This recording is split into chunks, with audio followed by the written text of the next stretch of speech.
Reis da ação, Stallone. Van Damme e Seagalé, um multiverso da pancadaria na TV.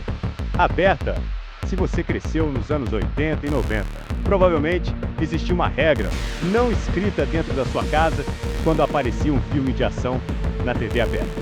Ninguém mudava de canal. Era uma época diferente. Não existia streaming, não existia catálogo infinito, nem algoritmos sugerindo o que assistir. O que existia era a emoção de abrir o guia da programação, olhar a grade da semana e descobrir que um daqueles heróis estava chegando à sua televisão. E quando eles chegavam, o mundo parava. Antes de começarmos essa viagem pela nostalgia, já deixe o seu like, inscreva-se no canal Velho Nerd e ative o sininho.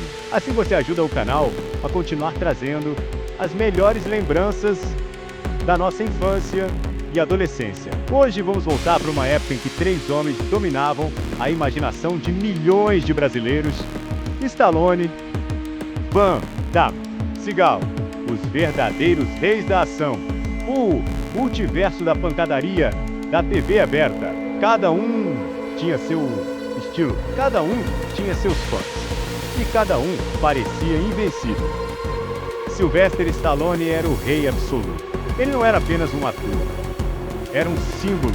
Quando aparecia como Rambo, parecia uma força da natureza. Aquela faixa vermelha na cabeça, o arco, a faca enorme, os músculos, o olhar de quem podia enfrentar um exército inteiro sozinho e enfrentava. Quantas vezes assistimos aos filmes do Rambo repetidos na TV? 10, 20, 30, não importava. Sempre parecia a primeira vez. Mas Stallone também era Rocky, um lutador humilde que enfrentava gigantes. Um homem comum que nunca desistia. Talvez por isso ele fosse tão amado. Porque por trás dos socos e explosões existia coração, existia emoção, existia superação. Enquanto Stallone representava força e determinação, Jean-Claude Van Damme representava algo diferente. Ele era velocidade, era técnica, era estilo. Van Damme parecia um super-herói, vindo diretamente de uma academia de artes marciais. Quem não tentou dar um chute giratório depois de assistir um filme dele? Quem nunca tentou abrir um espacate no quintal e acabou quase quebrando a perna? Van Damme fazia o impossível parecer fácil. Em filmes como O Grande Dragão Branco, Kickboxer e Soldado Universal, ele mostrava golpes que deixavam qualquer criança hipnotizada. Quando ele fazia aqueles movimentos em câmera lenta, parecia que estávamos vendo algo mágico. Era impossível não querer ser igual a ele. E então, existia Steven Seagal, o mais misterioso dos 3. Enquanto Stallone explodia tudo e Van Damme voava pelos ares, Seagal entrava calmamente em cena. Parecia tranquilo, sereno, mas bastava alguém mexer com ele. Aí começava o espetáculo. Com seus golpes rápidos e precisos, ele derrotava vários inimigos sem sequer demonstrar esforço.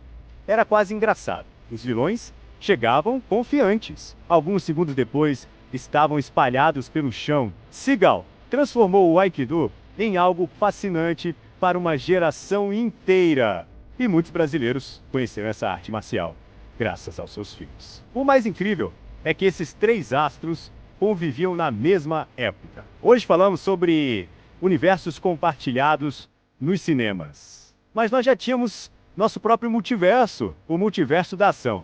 Durante a semana era Stallone. No sábado podia ser Van Damme. No domingo aparecia Seagal. E nós assistíamos todos, sem reclamar, sem comparar efeitos especiais, sem analisar roteiro. Queríamos apenas diversão. E eles entregavam exatamente isso. A TV aberta brasileira teve um papel gigantesco nessa história. Sessão da tarde. Tela quente, cinema em casa, Supercine, Domingo Maior.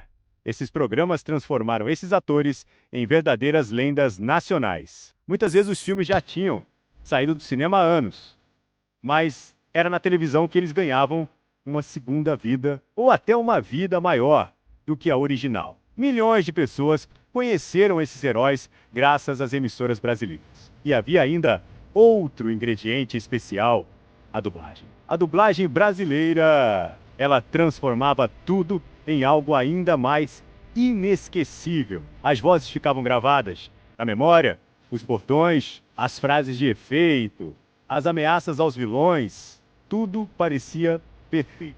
Para muita gente, ouvir a voz original desses atores, anos depois, foi até estranho, porque o herói da infância tinha a voz da dublagem brasileira. E isso nunca mudou. Outra coisa que tornava esses filmes especiais era a expectativa. Hoje, podemos assistir qualquer filme em segundos. Mas naquela época, era diferente.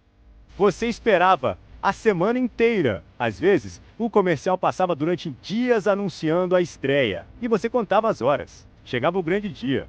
A família reunida, o sofá ocupado, o refrigerante gelando e a televisão ligada. Parecia um evento, porque era um evento. Assistir a um filme de ação era uma experiência coletiva. No dia seguinte, todo mundo comentava. Na escola, na rua, no trabalho, na padaria. Todo mundo tinha visto. Todo mundo tinha uma cena favorita. Todo mundo tinha escolhido seu herói. Alguns defendiam Stallone. Outros juravam fidelidade a Van Damme.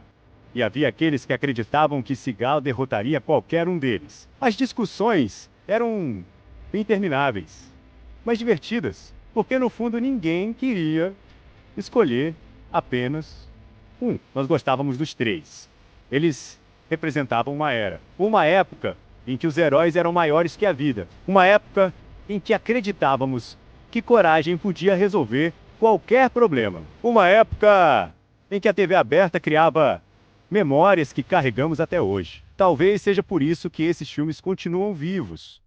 Não porque eram perfeitos, nem porque tinham os melhores efeitos especiais, mas porque estavam presentes em momentos importantes das nossas vidas. Eles nos acompanharam em tardes preguiçosas, em noites de férias, em finais de semana com a família. Eles fazem parte da nossa história. E quando ouvimos os nomes Stallone, Van Damme e Seagal, não lembramos apenas dos filmes.